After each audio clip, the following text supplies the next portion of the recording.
আমরা বোধহয় রাজপথের পর্ব শেষ করেছি। এখন দেশের মানুষের হাতে তাদের মালিকানা ফিরিয়ে দেওয়ার সময় আসছে এবং আমাদের প্রত্যেকটি দলের বিভিন্ন চিন্তা থাকবে, প্রত্যেকটি দলের নিজস্ব দর্শন থাকবে, ভাবনা থাকবে, ভবিষ্যৎ নিয়ে চিন্তা থাকবে।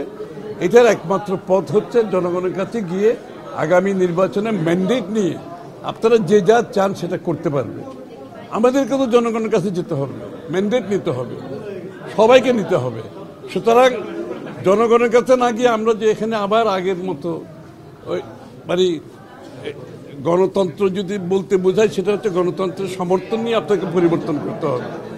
জনগণের সমর্থন ব্যতীত প্রত্যেকটি দলের তো চাহিদা থাকতেই পারে, সেটার একমাত্র পথ হচ্ছে নির্বাচনে গিয়ে জনগণের ম্যান্ডেট নিয়ে পরিবর্তন করা যেতে পারে। এর বাইরে কিছু করতে গেলে সেটা গণতন্ত্রকে বাধাগ্রস্ত করবে।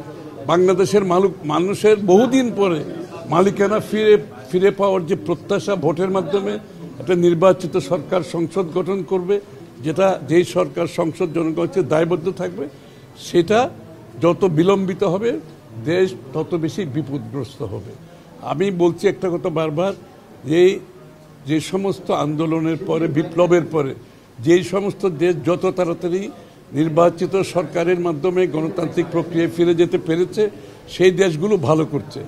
আর যারা বিভক্তির মাধ্যমে বিলম্বিত করেছে, সেই দেশগুলোতে আপনি দেখবেন সিভিল ওয়ার চলছে, সেখানে সমাজে বিভক্তি চলছে এবং অর্থনৈতিকভাবে পঙ্গু হয়ে গেছে। গণতন্ত্র তো দূরের কথা, একটা কি বলে ফেইল্ড স্টেটে পরিণত হয়েছে।